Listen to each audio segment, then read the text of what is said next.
ಬಹುತೇಕ ತಮ್ಮೆಲ್ಲರಿಗೂ ಇವತ್ತಿನ ಚರ್ಚೆಯ ವಿಚಾರ ಯಾವುದು ಅಂತ ಹೇಳಿ ಗೊತ್ತೇ ಇರುತ್ತೆ. ರಾಜ್ಯ ರಾಜಕಾರಣದಲ್ಲಿ ಸಂಚಲನಕ್ಕೆ ಕಾರಣವಾಗಿರುವ ಅತಿ ದೊಡ್ಡ ತೀರ್ಪು ಇವತ್ತು ಹೈಕೋರ್ಟ್ನ ನ್ಯಾಯಮೂರ್ತಿ ನಾಗಪ್ರಸನ್ನ ಅವರ ಪೀಠದಿಂದ ಹೊರಬಿದ್ದಿದೆ. ರಾಜ್ಯಪಾಲರು ಮೂಡಾ ವಿಚಾರದಲ್ಲಿ ನೀಡಿದ ತನಿಖೆಯ ಅನುಮತಿಯನ್ನ ಪ್ರಶ್ನಿಸಿ ಮುಖ್ಯಮಂತ್ರಿ ಸಿದ್ದರಾಮಯ್ಯನವರು ಹೈಕೋರ್ಟ್ನಲ್ಲಿ ಸಲ್ಲಿಸಿದ್ದ ರಿಟ್ ಅರ್ಜಿಯನ್ನ ಹೈಕೋರ್ಟ್ ತಿರಸ್ಕರಿಸಿದೆ. ಆ ಮೂಲಕ ಮೂಡಾ ವಿಚಾರದಲ್ಲಿ ಸಿದ್ದರಾಮಯ್ಯನವರ ಪಾತ್ರದ ಬಗ್ಗೆ ತನಿಖೆ ಮಾಡಲೇಬೇಕು ಅನ್ನೋ ತೀರ್ಪನ್ನ ಹೊರಗಿಟ್ಟಿದೆ. ಇಡೀ ದಿನ ಈ ವಿಚಾರಕ್ಕೆ ಸಂಬಂಧಪಟ್ಟಂತೆ ಕೋರ್ಟ್ನಲ್ಲಿ ಏನೆಲ್ಲ ಪ್ರಕ್ರಿಯೆಗಳಾಯಿತು, ಕಾನೂನಾತ್ಮಕವಾಗಿ ಯಾವ ಅಂಶಗಳು ಸಿದ್ದರಾಮಯ್ಯನವರಿಗೆ ಉರುಳಾಯಿತು, ಯಾವ ಅಂಶಗಳು ದೂರುದಾರರ ಕೈ ಹಿಡಿತು, ವಾದ ಪ್ರತಿವಾದ, ಇದೆಲ್ಲ ಟೆಕ್ನಿಕಲ್ ಡೀಟೇಲ್ಸ್ ಅನ್ನ ರಿಪಬ್ಲಿಕ್ ಕನ್ನಡದಲ್ಲಿ ಗಮನಿಸಿದ್ರಿ. ಆದರೆ ನಾವು ಇವತ್ತಿನ ಮಹಾಭಾರತ ಚರ್ಚಾ ಕಾರ್ಯಕ್ರಮದಲ್ಲಿ ಆಫ್ಟರ್ ಎಫೆಕ್ಟ್ಸ್, ತೀರ್ಪು ಹೊರಬಿದ್ದ ನಂತರದಲ್ಲಿ ರಾಜಕೀಯ ವಲಯದಲ್ಲಿ ಸೃಷ್ಟಿಯಾಗಿರುವ ಕಂಪನ, ಸಂಚಲನ ಹಾಗೆ ಭವಿಷ್ಯದ ಒಂದಷ್ಟು ಚರ್ಚೆಗಳು, ಇದರ ಬಗ್ಗೆನೇ ಫೋಕಸ್ ಮಾಡೋಣ ಅಂತ ಹೇಳಿ ಮಹಾಭಾರತ ಚರ್ಚಾ ಕಾರ್ಯಕ್ರಮವನ್ನ ಮೊದಲ ಬ್ರೇಕಿಂಗ್ ಅಪ್ಡೇಟ್ ಗಮನಿಸ್ತಾ ಪ್ರಾರಂಭ ಮಾಡ್ತಾ ಹೋಗೋಣ. ಸಿದ್ದರಾಮಯ್ಯನವರ ರಾಜಕೀಯ ಹಾದಿಯ ಅತಿ ದೊಡ್ಡ ಹಿನ್ನಡೆ ಆಗೋಯ್ತಾ? ಹೈಕೋರ್ಟ್ನ ಈ ತೀರ್ಪು ಹುರುಳಿಲ್ಲದ ಕೇಸ್ ಅಂತ ಹೇಳಿ ಕಾಂಗ್ರೆಸ್ ಪಕ್ಷದವರು ಸಿದ್ದರಾಮಯ್ಯ ವಾದ ಮಂಡಿಸ್ತಾ ಇದ್ರು. ಆದರೆ ಅದೇ ಪ್ರಕರಣದಲ್ಲಿ ಸಲ್ಲಿಸಿದ್ದ ಅರ್ಜಿಯನ್ನ, ಮುಖ್ಯಮಂತ್ರಿಗಳೇ ಸಲ್ಲಿಸಿದ್ದ ಅರ್ಜಿಯನ್ನ ತಿರಸ್ಕರಿಸಿದೆ ಕೋರ್ಟ್. ರಾಜೀನಾಮೆಯನ್ನು ಆಗ್ರಹಿಸಿ ಬೀದಿಗಿಳಿದಿದೆ ಕೇಸರಿ ಪಾಳೆಯ. ಇತ್ತ ನಾವೇನು ರಾಜೀನಾಮೆ ಕೇಳಲ್ಲ, ಜನಾನೇ ಇದ್ರ ಬಗ್ಗೆ ತೀರ್ಮಾನವನ್ನ ಕೈಗೊಳ್ತಾರೆ ಅಂತ ಹೇಳಿ ಕುಮಾರಸ್ವಾಮಿ ಅವರು ಹೇಳ್ತಿದ್ದಾರೆ. ಈ ಕ್ಷಣದ ಅತಿ ದೊಡ್ಡ ಪ್ರಶ್ನೆ, ಮುಖ್ಯಮಂತ್ರಿ ಸ್ಥಾನದಿಂದ ನೈತಿಕ ಹೊಣೆ ಹೊತ್ತು ಪಾರದರ್ಶಕ ತನಿಖೆಗೆ ಪೂರಕವಾಗಿ ಕೆಳಗಿಳಿಯುವ ನಿರ್ಧಾರಕ್ಕೆ ಮುಂದಾಗ್ತಾರಾ ಸಿದ್ದರಾಮಯ್ಯನವರು? ರಾಜೀನಾಮೆ ಅನ್ನೋ ವಿಚಾರಕ್ಕೆ ಸಂಬಂಧಪಟ್ಟಂತೆಯೇ ಇರುವ 3 ಬಿಗ್ಗೆಸ್ಟ್ ಪೊಲಿಟಿಕಲ್ ರಿಯಾಕ್ಷನ್ ಅನ್ನ ಗಮನಿಸಿ. ವಿಜಯೇಂದ್ರ ಅವರು ಮಾತನಾಡಿದ್ದಾರೆ, ಕುಮಾರಸ್ವಾಮಿ ಮಾತನಾಡಿದ್ದಾರೆ. ಇವರಿಬ್ಬರ ಮಾತಿಗೆ ಸಿದ್ದರಾಮಯ್ಯನವರೇ ತಿರುಗೇಟ್ ಕೊಟ್ಟಿದ್ದಾರೆ. ಈ ಮೂರು ಹೇಳಿಕೆಯನ್ನ ಗಮನಿಸಿ ಚರ್ಚೆ ಪ್ರಾರಂಭ ಮಾಡೋಣ.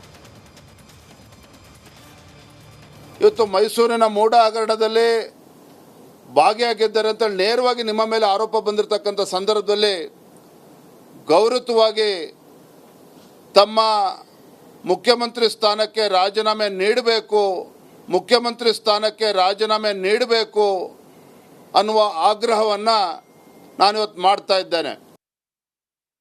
ನಾನು ಅವತ್ತು ಒತ್ತಾಯ ಮಾಡಿಲ್ಲ, ನಾನೇನು ಎಲ್ಲೋ ರಾಜೀನಾಮೆ ಯಾರ್ದು ಒತ್ತಾಯ ಮಾಡಿಲ್ಲ. ಇರೋ ಪರಿಸ್ಥಿತಿಗಳನ್ನು ಜನತೆಗೆ ಎಕ್ಸ್ಪ್ಲೈನ್ ಮಾಡಿದ್ದೀನಿ. ಜನ ತನ್ನ ತೀರ್ಮಾನ ಈ ದೇಶದ ಕಾನೂನಿನಲ್ಲಿ ಎಲ್ಲರಿಗೂ ರಕ್ಷಣೆ ಕೊಡ್ತಕ್ಕಂಥದ್ದು ಸಂವಿಧಾನದಲ್ಲಿ ಇದೆ.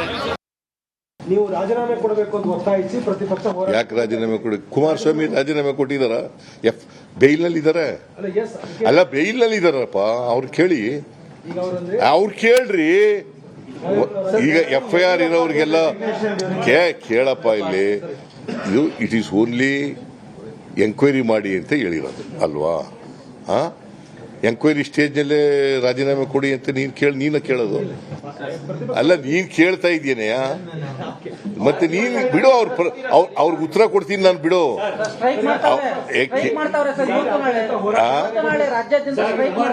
ಮಾಡ್ಲಿ, we will face them.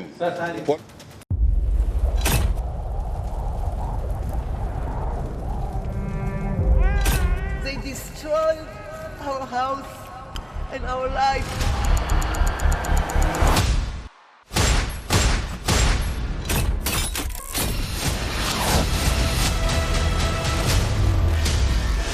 Hamas ಉಗ್ರರ ದಾಳಿ ಭಯಂಕರವಾಗಿದೆ. ಯಾವ ಮಾಧ್ಯಮವೂ ಇಲ್ಲಿಗೆ ಬರಲು ಧೈರ್ಯ ಮಾಡ್ತಾ ಇಲ್ಲ. ಇಂಥ ಜಾಗಕ್ಕೆ ಎಂಟ್ರಿ ಕೊಟ್ಟಿದೆ ರಿಪಬ್ಲಿಕ್ ಕನ್ನಡ. ಯುದ್ಧ ಭೂಮಿಯಿಂದ ರಿಪಬ್ಲಿಕ್ ಕನ್ನಡ ನೈಜ ವರದಿ. ಬುಲೆಟ್ ಆಗಿರುವಂತಹ ದೃಶ್ಯಾವಳಿಯನ್ನ ನಿಮ್ಗೆ ತೋರಿಸ್ತಾ ಇದೀನಿ. ನಾನು ನಿಂತಿರುವಂತದ್ದು ಗಾಜಾ ಪಟ್ಟಿಯಲ್ಲಿ. ಹಮಾಸ್ ಬಂಡುಕೋರರು ಹಿಡಿದಿದ್ದ ವೆಪನ್ಗಳಿದು. ಇದು RPG-29 ಲಾಂಚರ್. ಛಿದ್ರಗೊಂಡಿರುವ ಕಟ್ಟಡಗಳು. ಈ ಮನೆಯಲ್ಲಿದ್ದಂತಹ ಬಾಡಿಗಳನ್ನ ಸುಟ್ಟು ಕರಕಲಾಗಿದೆ. 6,000 ಸಾವಿನ ಗಡಿ ದಾಟಿದೆ, ನರಕವನ್ನಾಗಿ ಮಾಡಿಬಿಟ್ಟಿದ್ದಾರೆ. 31 ದಿನಗಳಿಂದ ಯುದ್ಧ ಭೂಮಿಯಲ್ಲಿ ನಿಂತು ರಿಪಬ್ಲಿಕ್ ಕನ್ನಡ ವರದಿ ಮಾಡ್ತಾ ಇದೆ. That powerful people come from powerful places. 1 ವರ್ಷದ ನಿರ್ಭೀತ ಪತ್ರಿಕೋದ್ಯಮ ರಿಪಬ್ಲಿಕ್ ಕನ್ನಡ, ಇದು ನಿಮ್ಮ ಧ್ವನಿ. 1 ವರ್ಷ ಕಳೆದ ಒಂದೇ ವರ್ಷದಲ್ಲಿ ಚುನಾವಣೆಗಳು, ರಾಜಕೀಯ ತಂತ್ರ ಪ್ರತಿತಂತ್ರಗಳು, ಅಭಿಯಾನ, ಜನಪರ ಅಹೋರಾತ್ರಿ ಹೋರಾಟಗಳು, ಪಾರದರ್ಶಕ ವರದಿಗಾರಿಕೆಯ ಪಣ ತೊಟ್ಟು ಮುನ್ನಡೆದಿದ್ದೇವೆ. 1 ವರ್ಷದ ಸಂಭ್ರಮದ ಜೊತೆಗೆ ಜವಾಬ್ದಾರಿ ಕೂಡ ಹೆಚ್ಚಾಗಿದೆ. ಮತ್ತಷ್ಟು ಮುನ್ನುಗ್ಗಿ ಜನಪರ ನಿಲ್ಲುವ ಉತ್ಸಾಹ ಕೂಡ ಹೆಚ್ಚಿದೆ.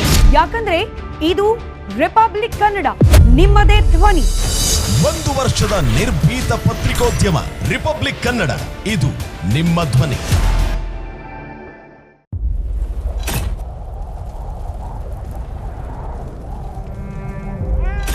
They destroyed our house and our life.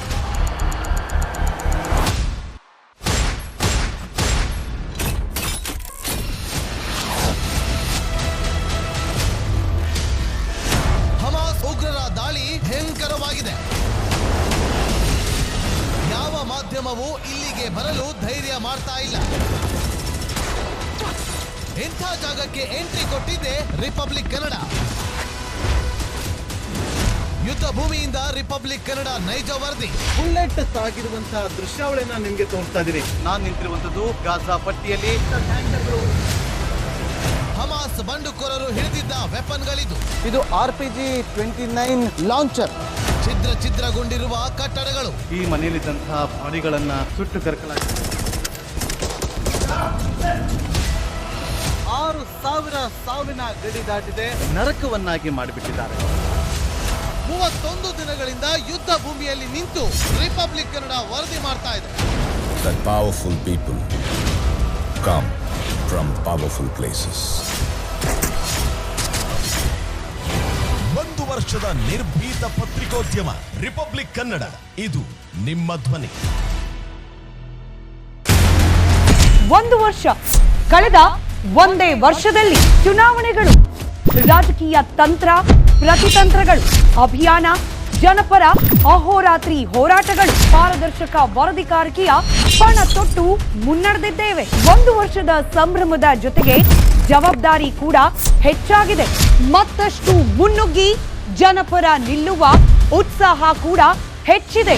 ಯಾಕಂದ್ರೆ ಇದು ರಿಪಬ್ಲಿಕ್ ಕನ್ನಡ, ನಿಮ್ಮದೇ ಧ್ವನಿ. 1 ವರ್ಷದ ನಿರ್ಭೀತ ಪತ್ರಿಕೋದ್ಯಮ ರಿಪಬ್ಲಿಕ್ ಕನ್ನಡ, ಇದು ನಿಮ್ಮ ಧ್ವನಿ. 1 ವರ್ಷ ಕಳೆದ ಒಂದೇ ವರ್ಷದಲ್ಲಿ ಚುನಾವಣೆಗಳು, ರಾಜಕೀಯ ತಂತ್ರ ಪ್ರತಿತಂತ್ರಗಳು, ಅಭಿಯಾನ, ಜನಪರ ಅಹೋರಾತ್ರಿ ಹೋರಾಟಗಳು, ಪಾರದರ್ಶಕ ವರದಿಗಾರಿಕೆಯ ಪಣ ತೊಟ್ಟು ಮುನ್ನಡೆದಿದ್ದೇವೆ. 1 ವರ್ಷದ ಸಂಭ್ರಮದ ಜೊತೆಗೆ ಜವಾಬ್ದಾರಿ ಕೂಡ ಹೆಚ್ಚಾಗಿದೆ. ಮತ್ತಷ್ಟು ಮುನ್ನುಗ್ಗಿ ಜನಪರ ನಿಲ್ಲುವ ಉತ್ಸಾಹ ಕೂಡ ಹೆಚ್ಚಿದೆ.